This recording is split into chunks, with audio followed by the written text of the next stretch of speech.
Welcome to the Power in Motion podcast, the show for women who want to develop a kinder relationship with their body so you can feel healthy, happy, and confident without restricting food, doing torturous exercise, or constantly worrying about the number on the scale.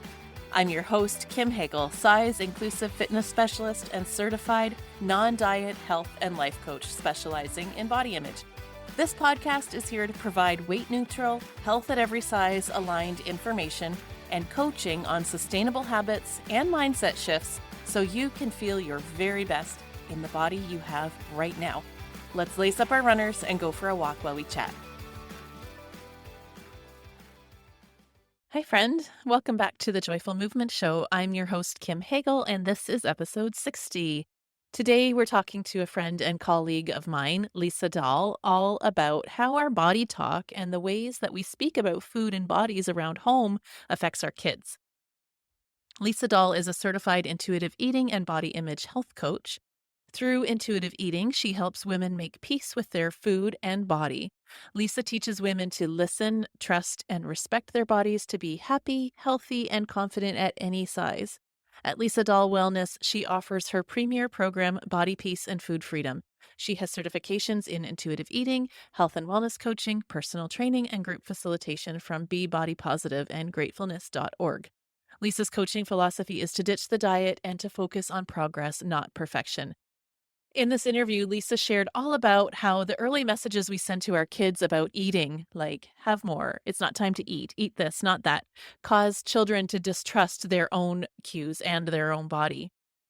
And how body talk of any kind leads kids into comparing their body to the so-called ideal and to begin to believe that their worth is found in their appearance. Lisa shared some valuable tips for body-neutral language you can use around your house and how to cultivate an attitude of all bodies are good bodies, and also how to express gratitude for what your body can do rather than focusing on how it looks. She also taught us some great parenting tips to teach our kids to honor their own body's cues in order to build body trust and autonomy. And most importantly, we discussed why we first need to do our own work as parents to heal our own relationship to food, exercise, and body image before we can teach our kids to do the same. So let's jump in. Hi, Lisa. Welcome to the Joyful Movement Show. Thank you so much for having me today. I'm excited to be here. Oh, well, it's truly my pleasure. And I'm very much looking forward to this conversation that we're going to be having.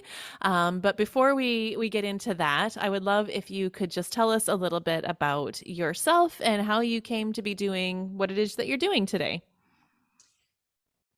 So, I am an intuitive eating and body image health coach. And how I came into this work is through my own diet story.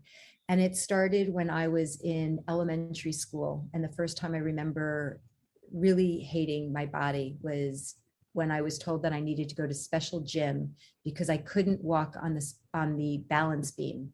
And from that point on, I was known as one of those kids that was uncoordinated and always picked last for the team sports. And then another instance that always stands out in my mind was being a freshman in high school, and we were being told that we were going to be weighed and measured. And I remember standing in line, sweating, looking at a sea of girls, and everybody's body looked smaller than mine, and thinking to myself that my skipped breakfast would give me a better result on the scale. I grew up in a world of, Miss America Snackwells and Weight Watchers. And unknowingly, I was indoctored into diet culture when I was probably 12 or 13 years old.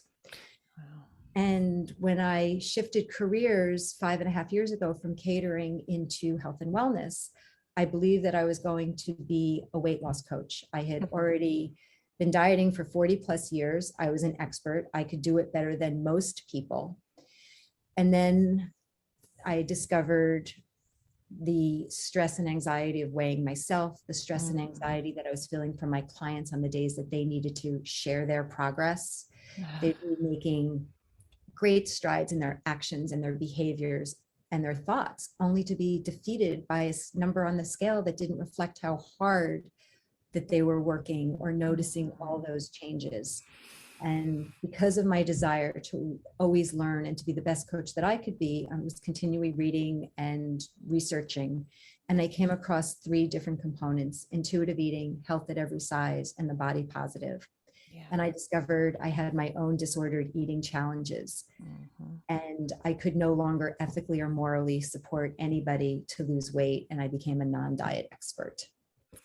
Oh, well, thank you for sharing that vulnerable story about your journey into, and it's so similar to my own. So I was feeling a little shivery as you were sharing that. And like you, and I think like many of us in this world, we enter into the health and wellness field for that same reason, thinking that we become such professional dieters that like it's become our own full-time job. It might as well be something that we get paid for. And soon enough, we realize just how unsustainable it is, both for ourselves and in our clients, when we see the disappointment when they're not able to achieve those goals and that life changing result that they think they're going to have. And like you, my story started right around the same age, around 12 or 13. I had a very similar experience with sports and that growing up, I've talked about here on the show lots of times. And I think that's true for a lot of women that our body image struggles around that time, which really leads into what we want to talk about today.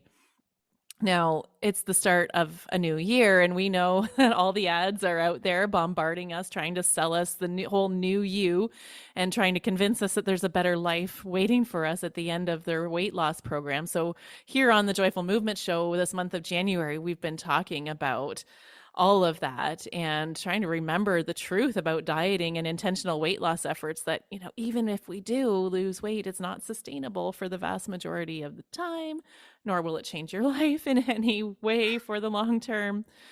That the real transformation really needs to happen in our mindset about ourselves and our own body image, relationship to food, and our thoughts about health and weight, as you said. So I know that you are really passionate about helping women with these exact things, not just for themselves, but also for the next generation. Can you tell us a little more about that? Absolutely. And, because when we all show up in the conversation today, and most of the women I work with are typically late 30s and older. Mm-hmm. And, they really have that fear, and including myself, of passing along those disordered eating thoughts and our dieting thoughts and to our children. Mm-hmm. And what's even more frightening is that we unknowingly start to give that message when they're infants. So, an example that I always like to share is when we have our babies, when they cry, we pick them up. And our first instinct is to either bottle feed or breastfeed, and the baby will settle in. And when the baby is content and satisfied, it'll either fall asleep or they'll take the nipple out of their mouth, move their cheek to get away from the nipple, Mm-hmm. and they're done and they're content. Then, as mothers or fathers or caregivers, we think that we know more, and we want to make sure that we top them off, is what I used to call them. Like, one Mm-hmm. more time, like, let me just see if you need one more suck. And that is the first message that we give to our babies, not to trust themselves. Mm-hmm. And then it's further compounded as they grow into toddlers and children, with our messaging of, it's time to eat this, don't eat that, make sure you finish your dinner before you get dessert. And we're constantly giving them these messages that we know better than they do about their own bodies. Mm-hmm. And how do we change that language to give them autonomy and to learn to be connected and to have a voice about their hunger and their fullness and what they want to eat? Absolutely.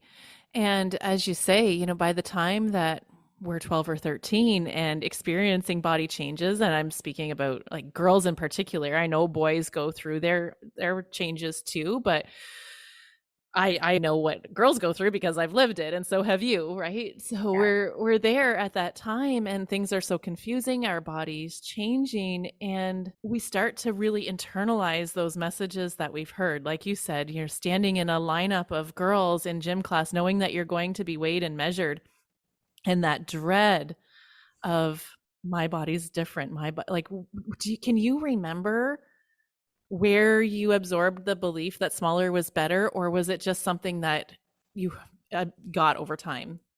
I think it really started with, images that we see. I remember sitting on like Saturday nights, like once or twice a year when the Miss America pageant would come on.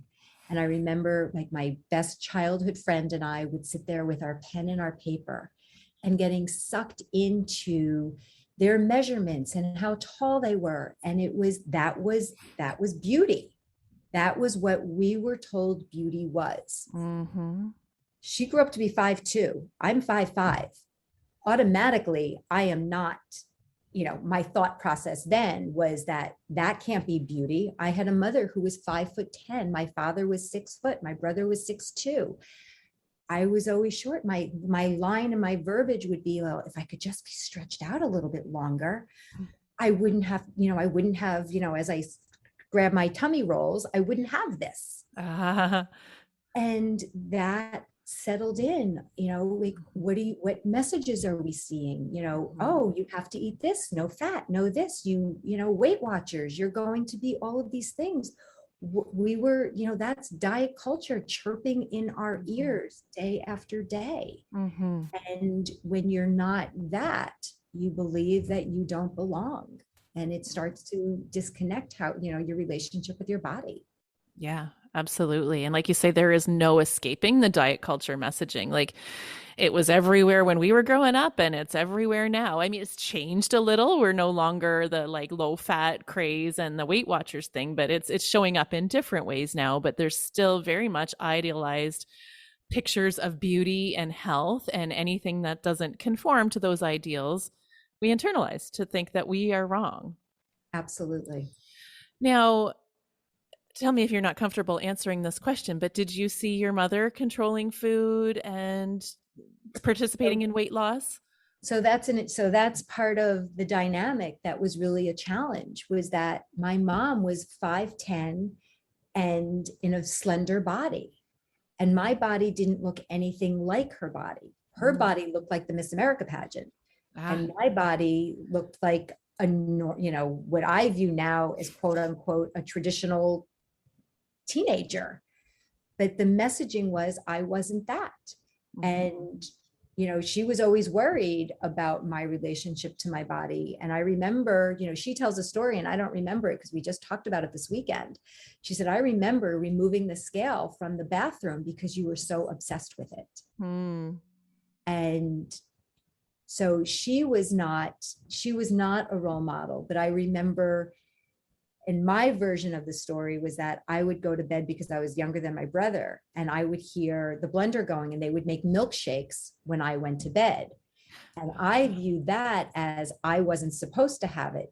They view it, their story is different than my story. So somewhere in the middle, I don't know, but it's just interesting how without conversation, we view Mhm. things and internalize and create stories. Mhm. And they were just like, well, you went to bed. He was still up. It was 9 o'clock. We got hungry. We didn't know that you were, awake in your bed. I Right. viewed it as, well, I'm fat. They saved their milkshakes for when I went to bed, and Mhm. I'm not allowed to have that. Wow. That is so powerful, Lisa, and just goes to show the messages that we can absorb as children, even if they're not said out loud.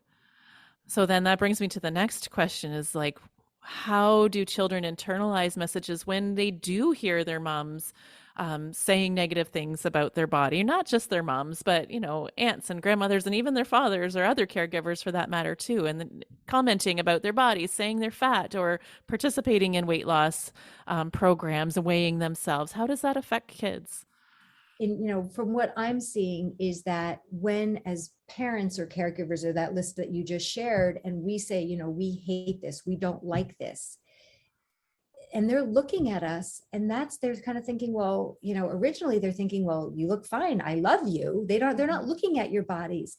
They start to think, well, if there's something wrong with her body, then there Mhm. has to be something wrong with my body Mhm. too. Mhm. And they start to emulate and pick up that thoughts, Mhm. and they become that next generation of being disconnected and disliking their own bodies. Mhm. Mhm. And then how does that affect that child's ability to trust their body? It shuts it all down. Hmm. Enter in, because body image is the gateway to the diet. Mm, When you don't like your body, how do we quote unquote fix it? And we have been taught the answer is to chase the thin ideal and enter in body culture. And it goes round and round and round again. yeah. And it's when we, if we grow up, if these children grow up hearing that, all bodies are good bodies, all bodies are respected, it's more about what's in your head and your heart and Mhm, not about the vessel that we landed in. It is mhm, our actions and our behaviors and not how we visually look to begin to mhm, change their relationship and to accept whatever body that they land in. These are mhm. our forever homes. Who wants to be at war with yourself until the end? Because that's all there is. There is no choice. How Yeah. do we come to, and we're not talking about you have to love your body. We're not talking about that. How do we Mhm. focus on all of the things that your body can do Yes. versus the image that people see? How do Mhm. we embody, experience our bodies from the neck down and get out of our heads? Yeah, you're right. And I talk about body neutrality quite often here on this show, which is what you're referring to here. We think that it's either you hate your body and you're constantly trying to control your body and lose weight or change your shape or this or that, or you're magically supposed to just flick a switch and love your body. Those are kind of the two options that are presented to us, right? There's a lot of gray Yeah. in between. And how do we get out of that binary thinking of, good, bad, right, wrong, body hate to body love? It doesn't happen that way. How do we get to embrace gray? Like we Mhm. can, how do we start to notice the things that our bodies can do? Mhm. Or when we see the visual, how do we learn to focus on a neutral part of our body? And a Yeah. neutral part of our body could be different for everybody. Mhm. Somebody could say, well, my hair, I love my hair. Somebody could say, well, I really love my eyes, or, even the shape of Mhm. my eyebrows, something Mhm. that doesn't have a weight connected to it. Mhm. How do we begin really small to Yeah. accept some part of that visual? And more importantly, though, discovering our authentic beauty. Yeah. What does beauty mean to you Mhm. besides the vessel that we land in? How do we help our children discover the Yeah. difference of accepting all bodies? And when we all spend so much time, people watching, Mhm. how do we change that game of people watching to how are they interacting? What are they saying to the people that they're with? What is their body language? How are they Mhm. communicating? Do you think they're being nice to each other? Not Mhm. about look at the size of her leg. We can't change our feet size. What makes us think that we can permanently change other parts of our body? Yeah. Yeah. It's so true. Like focusing on those other personality traits is one really important way that we can start to change this messaging, right? Like I always say your weight is the least interesting thing about you. So part of what I try to teach my kids is like what do you find interesting about, well, first of all yourself, like what's great about you Right. and also about the people that you associate with. Like tell me something really great about your friend Susie, right? Right. Mhm. And how do we change the conversation to help them understand the nuances of their body? I Mhm. refer to it when I talk with my clients, I like to refer to it as body speak. How do, we tell our children it's time to eat. Change that conversation to, let's say you have a toddler or a child that's home, lunch is ready. You tell me when your belly is hungry. Mm. Or if you notice that they're not connected to their bodies, helping them identify their, noticing, well, you start to have, less patience for your toys when you start to get hungry. Mhm. Or I notice that you become teary when you start to be hungry. And how to help them understand, because not everybody notices their tummy grumbling like that. That's just the standard of, well, isn't is your tummy grumbling? Well, Mhm. yes, maybe no. What other nuances can they learn about the Yeah. messages that their bodies are giving them to give them autonomy of when they're hungry? Because, they hit elementary school and all of a sudden it's like they're, make sure you eat breakfast before you leave. And then they're having lunch at 11, 12 at some obscure time. And nobody's asking them, are they hungry? Yeah. And how do we help them understand body cues and thoughts and acts of Mhm. self-care Mhm. so that they know which tool to use throughout their day and to give them that language as opposed to saving it for us to be in charge. Yeah. I think those are some really, really helpful tips to help rebuild that body trust. Because as you said early on in the interview, from the time our kids are toddlers, maybe not brand new babies, but toddlers to children, we start imposing rules and restrictions and teaching them the supposed right way to eat and the right things to eat and the right time to eat. And we begin at a very early age to distrust our inner cues, and then combine that with all of the body image stuff that happens along the way and the influencing and the messaging we hear about how bodies are supposed to look. And we're like so confused, right? Like, I don't know how to eat. I don't know what my body's telling me. I don't know when to eat the right amount of food. And my body doesn't conform to this ideal. What the heck? Right. And we're setting ourselves up for a life of dieting. And we have the ability to relearn those skills, which is That's even so important to more say. amazing, is that even when you wake up at 50 or 60, I had a client who's 70 years old and we are working on these fundamentals. She's had a challenging relationship with food in her body since she's 6 years old. Wow. And they can be with time, patience, practice, and self-compassion. I don't want to imply that 6 months is like an automatic fix. There is no time frame. It's a journey and adventure. The journey is getting you from point A to point B, and the adventure is the ups and the downs and the you have the opportunities to be able to make those changes and give them gifts as opposed to challenges. How do we reframe and make things a little bit kinder and softer to ourselves? And you're right. Like, before we can teach this to our children and before we can teach them to trust their bodies and listen to their own cues, I mean, we need to learn how to do that ourselves. And if it hasn't been our experience, it only makes sense that we wouldn't know how to teach that to our kids. So what would you say then, Lisa, to the woman who is seeing all of these New Year, New You ads and is feeling very tempted to start that new program again this January? I would really ask that you first take a slow, deep breath and understand that you are not broken and that you don't need to be fixed. And that all of these flashy promises are the promise that it's going to make a difference.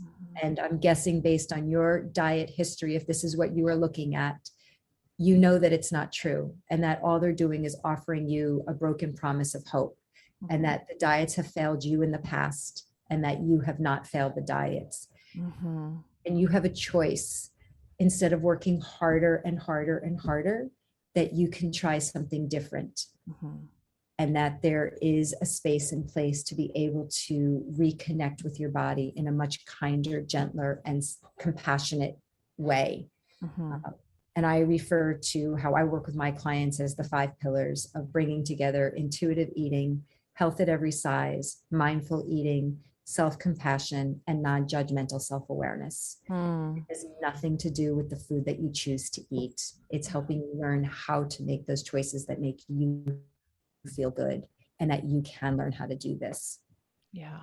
And as you have that self-compassion for yourself, and as you relearn to trust your body and make body respecting decisions, then you're able to teach that to your children as well. And maybe, hopefully, change the future for them. Because I know we worry about that. We worry about what our kids, how they will feel around food and what their future life will look like. Well, it starts with us, doesn't it?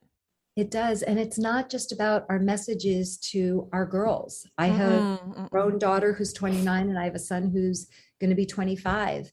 And he came home this past summer and he said, I went out to dinner with a couple of guys the other day, and we were at a restaurant and there was butter on the table and rolls. And I looked over and he was putting all this butter on the roll, and I butter shamed him. And I was thinking, like, that was me. That was me 10 years ago. That, if you had butter, if you were allowed to have butter, you certainly were not allowed to have, like a wad of butter. It was always a very thin layer. Mhm. And he comes home now and we're laughing and he's like, and there's butter and there's rolls on our table tonight. And all of these foods that I used to have rules about Mhm. are now part of our daily dinner, Yeah. or the option. It's not, it's not black or white. Right. The food rules have fallen away. Mhm. And my daughter has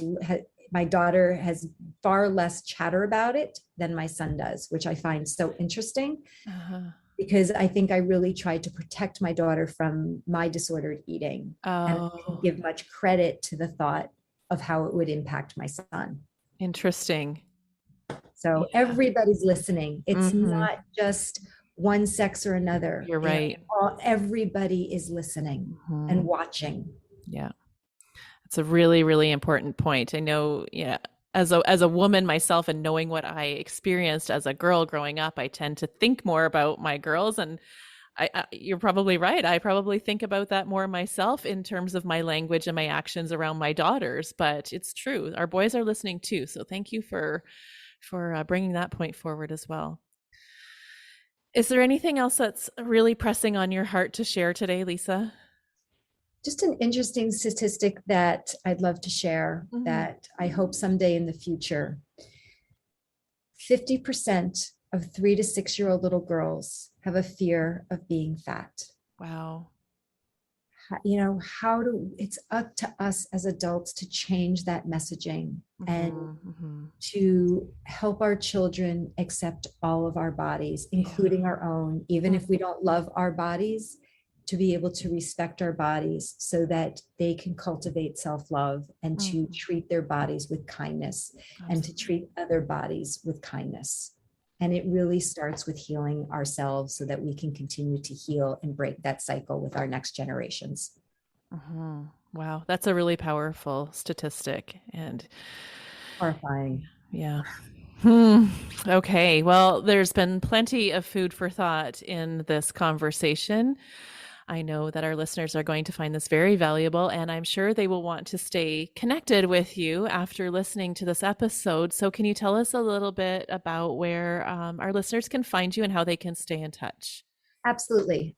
Please visit my website, which is Lisa Dahl Wellness, and it's DAHL Wellness. I am on Facebook as well as Instagram.